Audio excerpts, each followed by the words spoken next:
What's going on, guys? Welcome back to the channel. I am Peter Parkour of the store at Theorists, and I am here with... I didn't realize who I was going to be doing this interview with in terms of a cosplay, but once I realized what it was, I got very excited because I am a huge Borderlands fan. So, who be you and what are you dressed as? I'm Kayla from Kay Tea Cosplay. I'm one half of the team, and I'm dressed as Tyreen Calypso from Borderlands 3. Huge Borderlands fan, been a fan since day one when Borderlands 1 came out, and I gotta say, Borderlands 3, it was a touch recon story, but Tyreen was easily one of the most intriguing characters that came out of the game for sure. So, what went into creating this? I'm trying, you know what I'm gonna do? I'm gonna do something a little special. I'm just gonna kind of tip this down so we can get a full, like, look at them boots. Like, that's cool. That's just too cool. All right, so what went into creating this monstrosity of awesomeness? Well, it was a joint effort between myself and the T part of Kay Tea Cosplay, Yes. my husband. I did all the sewing work, so the coat and the shirt and all of the accoutrement that involves sewing was all me. He did Words I love it, the accoutrement. Culture. And he did all of the foam work, the wig, the belt and the pouch itself was done by Sheldon from Convention Our Cosplay. friend Sheldon, yes. He made that. And I stuck some lights in it lighting so up, it lights there we go, up, cool. and knee pads are just volleyball pads. With foam geared on top, so it's Use a what lot of you got. foam, a lot of foam. But that's the thing too, because again, like, so there's this is all like handmade as opposed to like resin or anything from 3D prints, which I've seen a lot of people doing. But it's all valid, obviously, because it works. Because that was what I was going to start my cosplay with, and I might be moving to 3D prints. We don't know yet at some point, but like this is even like the different layers and everything is what makes it really cool. Like paint is one thing, and making it look like there's layers, but you've gone the extra mile to actually create said layers. Yeah. And if anyone's not familiar with the Borderlands style of video game, their art style is very cel-shaded. It was very unique back in the day. A lot of things use it now, a lot of indie games, but Borderlands, I think, was one of the first major, I guess, AAA games that would use the cel-shaded, which you can see in Tyreen's hair, and we see it in some of the accents on the boots and everything, and it's just what makes Borderlands for sure. And you had a prop you want to try and show off? I did. Well, it's a purchase prop, but I got some. I put some glow-in-the-dark paint on my arm, and so they're black lights inside, black strip lights inside the skull. You probably can't see it because it's probably too bright, but if you go up to the paint on the arm, it actually glows a little bit. This is another thing of what when Tyreen gets pissy, she basically sucks the energy out of everybody. Just melts people. Yeah. And so what was the most difficult aspect of this build? Probably the wig. Yeah. It's the first time we've ever done a foam wig. Okay, yeah. That's true because again she's got that, the side cut and everything like that. And my hair is actually like that, my normal hair. Oh, fair enough. It used to be actually like that, but I decided instead of painting it white, I would do the full foam thing, so I would destroy my own hair. Now, so we see all this. Yeah. Which is, and you are well known. You are one of the featured guests of Sci-Fi Rock, so you're known for your cosplay. But what started you with cosplay, and what keeps you coming back? I started in 2004. Okay. Whoa. I'm a oldie. 18-year vet. Yeah. And I did it first for Odafest in Calgary, the anime festival in Calgary, Alberta. Okay, yes. I started out there, and I kind of started with, I got into PlayStation gaming and Final Fantasy specifically, and my first costume ever was Squall from Final Fantasy. Okay. And Final Fantasy for me is Memorial, but I can still appreciate it for sure. And then I moved on to doing a couple more characters from animes, and I kind of learned that first convention I went to, I had so much fun in costume that I just kept going. Yep.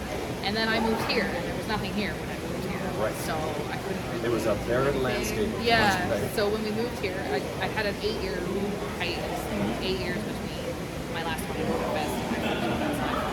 And so when I found out about this, I said, conventions are fun, but they're so much more fun in cosplays. So like, I want to go, but I want to be in costume. So I got back into it with Assassin's Creed costume my first year, and then kind of moved up from there. And then I met Gary and Hamilton, and I met all the community here and all the artists here, and kind of started making friends with people. I I'd like to do that. I'd like to see him experimenting with that.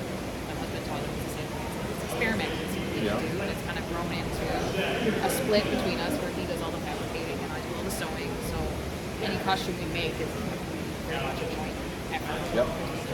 So it keeps me coming back because it's just so much fun, and the community here is one of the best in the world, I would say. And you know what, like, and again, you're not the first person, like, I know everyone's biased, but how I have heard when we were meeting with the committee members months past when the Distorted Theorists were being like, do you want to do this? But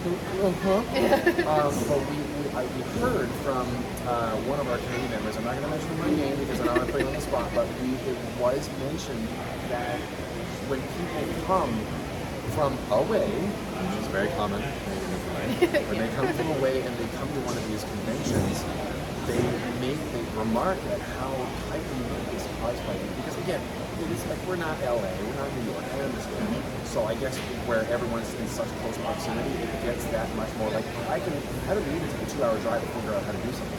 You're gonna show me something and be like, yeah, I'll be down on March in like 2 minutes. Yeah. Thank that. There you go. Yeah. And so everyone's able to do all that here, and it's like I'm getting ideas for my costumes when I eventually want to work on them, and just hearing what people have been talking about, the different materials to use, what you can, the tips and tricks, and it's just like I haven't even started yet. I'm like, I have a library of knowledge for this stuff now. Yeah. Is it going to work? Probably not, but we're going to see how it goes with it. So I forgot to ask this earlier, but how long did this take effect? COVID. It took COVID. Fair enough. I'll go to make this one. I started this in 2019. We started this in 2019. I was really productive the first month of quarantine. And I think we all were. And then it fell off for like 2 years, and all the foam work was actually done in the last like week and a half. Right. Fair enough. Okay. So the sewing was pretty much all finished. I had finished it before, but the foam work, getting back to the foam work was pretty much 2 week, week and a half, 2 weeks. Yeah, whole process. The whole process. Every night, all weekends. Yes, yeah. Late nights, Yeah. I'm sure. Yes.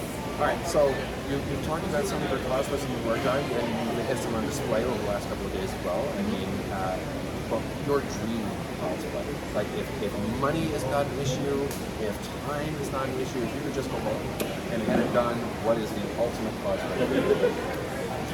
I don't really have one because it changes. This is fair. Every year there's a different big one I want to do. Like next year, my dream one is Ooh. with the wings. Yes, Yeah. okay, So yeah. I'm in that mode right now. There's like the top 10. We had one of our friends from Busy Bee. They actually Donna. There's a Heisenberg. Yeah. So it goes, and I haven't gotten into Resident Evil yet because I'm a puss when it comes to a lot of these horror games. But I'm looking to change that.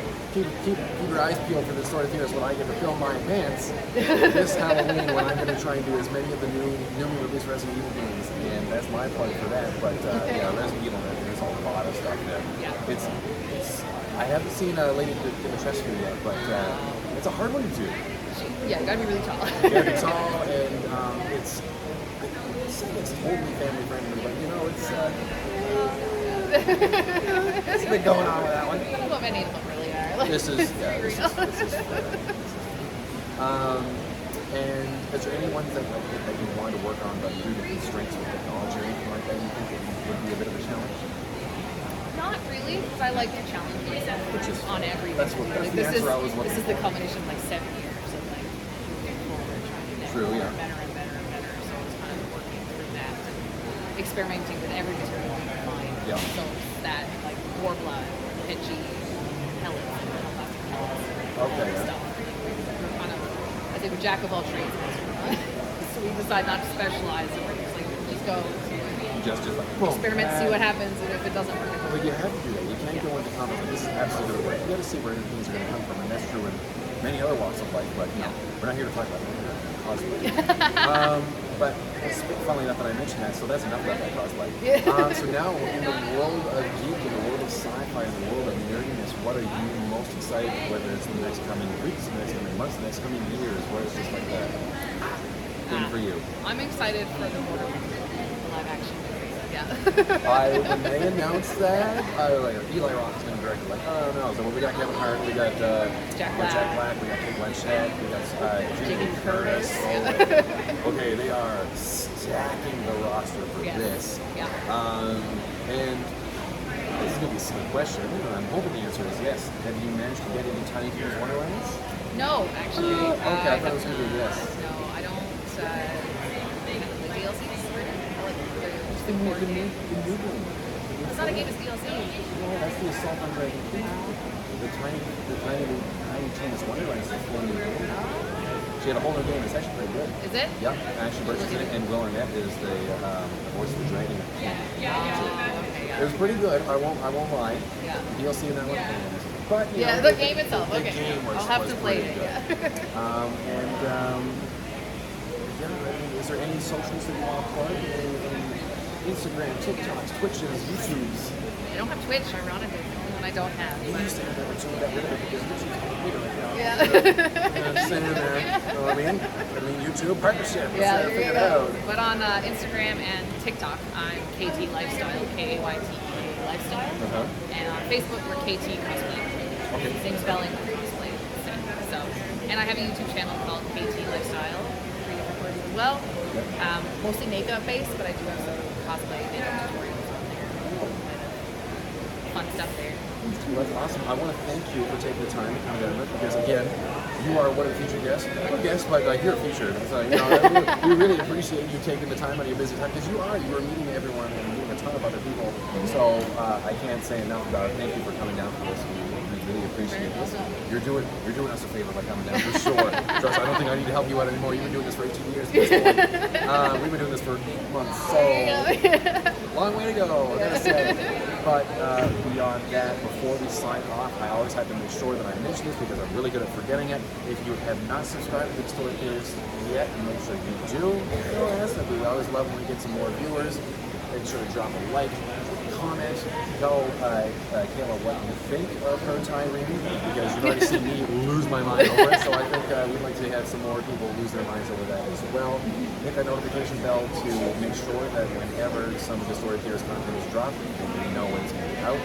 And that's it for me. I'm the Parkour of the Story Theorists, and like we always say on the channel, keep it real.